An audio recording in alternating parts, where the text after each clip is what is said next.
As the year draws to a close, available inventory of unsold homes on the market is nearly 27% greater than a year ago. Almost every market in the country has more homes available now than at the end of 2023.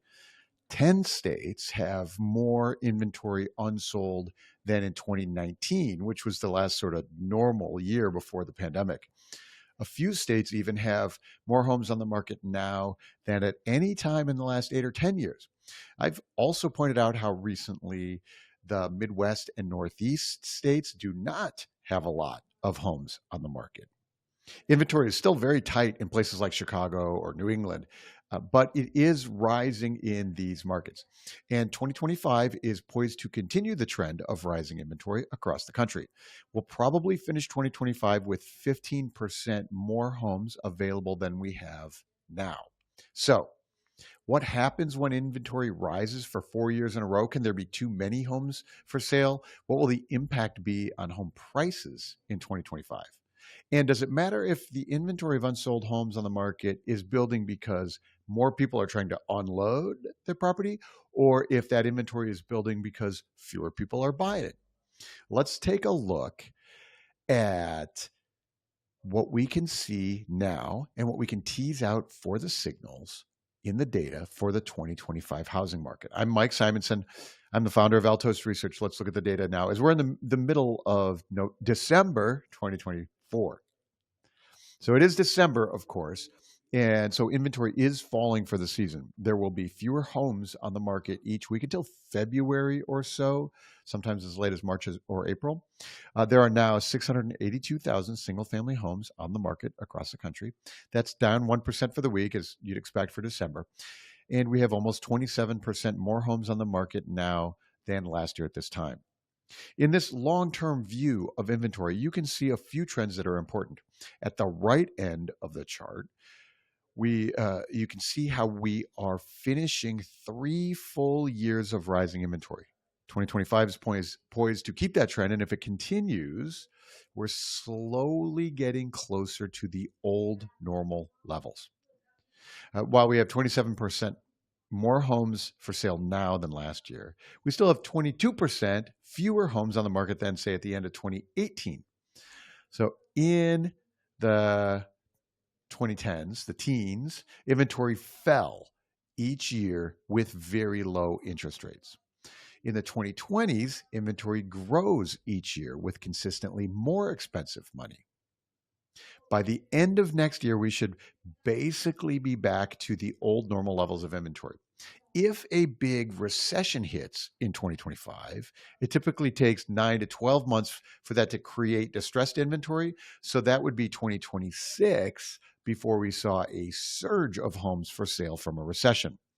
That means 2025 inventory will likely grow, but not shoot dramatically higher.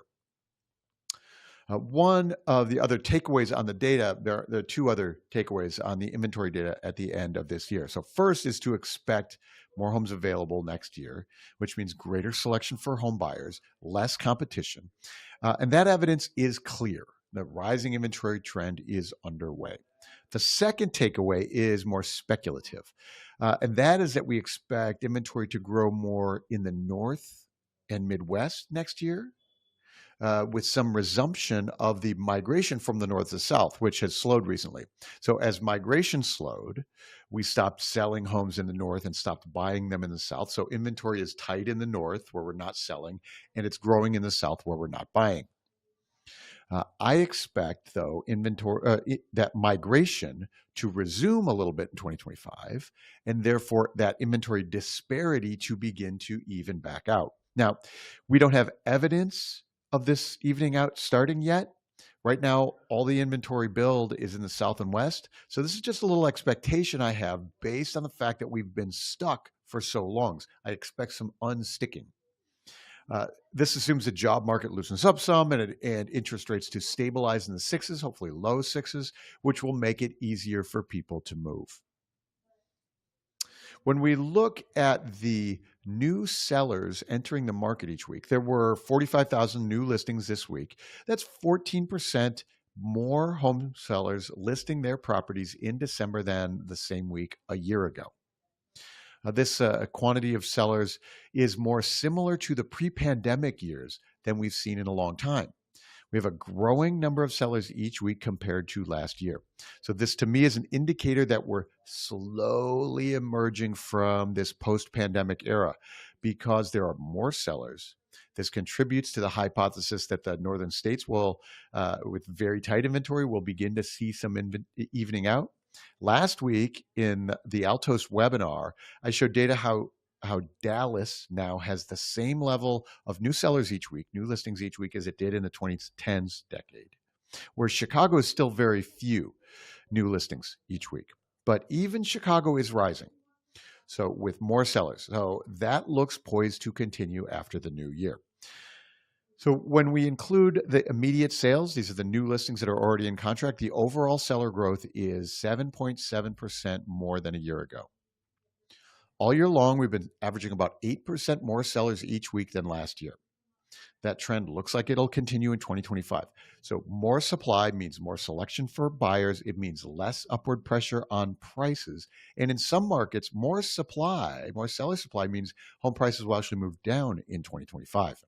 We shared some of those in the webinar last week. Home sales, meanwhile, there were 47,000 new contracts started for single-family homes sales in the last week. That's a little bounce up from the week prior, and 3% more sales started than the same week a year ago. These December and January weeks are the lowest for the year, of course, with home sales staying only in the 30s or 40,000 range per week for the next month or so. This month is averaging 50,000 new contracts per week, which is actually 10% more home sales than last year. So in this chart, we're showing the average weekly sales rate for single-family homes. At the far right end of the chart, you can see that this year's line is consistently above last year. There are more sales starting each week. You can also see that we have another month of fewer sales until mid-January when the spring activity resumes. So the curve continues to trend down into January. Notably, in this view, you can see that 2022 started out very strong for home sales. That's the light red line here is 2022. And at the left end of the chart, you can see it started very strong at the beginning of 2022. In the first half of 22, there were 20 or 25% more sales than we saw in the subsequent 2 years. 22 was still that frenzy at the tail end of the pandemic. That demand was happening as mortgage rates were rising. It was very obvious, so people were trying to get their sales done. As we round into the new year in 25, we'll see more sales than January 24, but not as many as back in 22.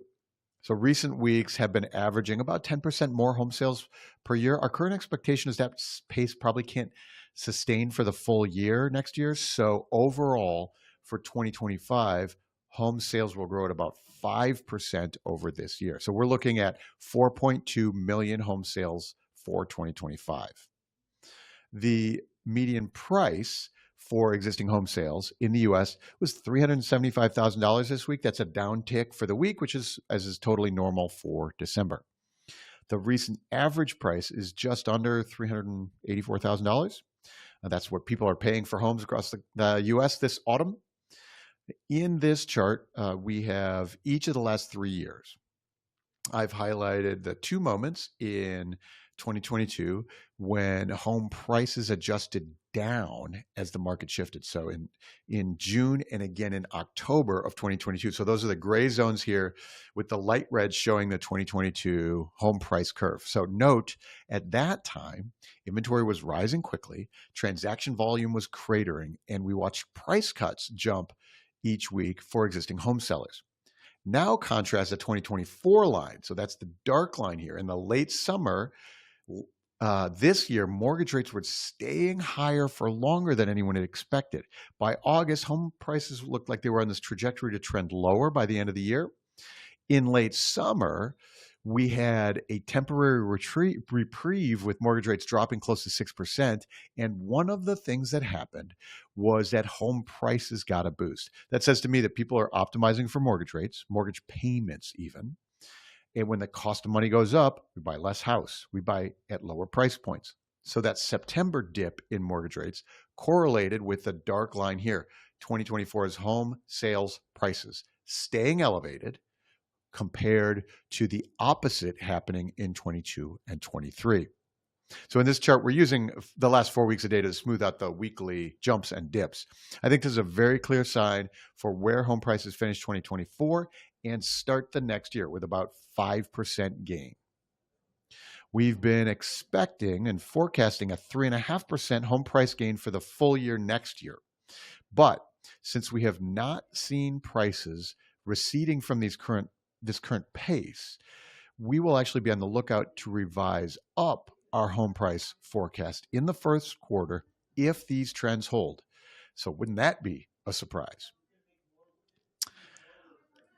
The current sales price data seems more bullish than I've been recently. If I'm going to revise up, we'll see if that happens. The price reductions data, which is a forward-looking leading indicator for future sales activity, is not super bullish though. So this measure fell by only 20 basis points this week to 38.2%. That's 38.2% of the homes on the market now, which have taken a price cut from the original list price. None of the price data is as weak as it was at the end of 22, for example. So you could see that we see that in the last chart that I shared with the sales price curves dropping. You can see it here with the price reductions data. 22 is the light red line at the top of the chart. At this point in 22, still over 40% of the homes on the market had price cuts. Now that number is like 38%. It's still elevated, but it's closer to the normal range. And you can see the gray lines in this chart of previous years. You can see how normally at this time of year, about 35% of homes have a price cut, and that's falling quickly each week over the holidays. This year, the number hasn't fallen very much yet, so that is something to keep an eye on. The cooler markets in the U.S., as measured by price reductions, have shifted from Florida to the western cities again.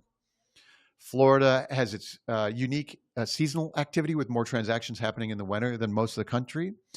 So Florida has its seasonal boost a little bit now, but has been facing real headwinds in terms of demand with high cost of insurance and climate risks facing much of the state.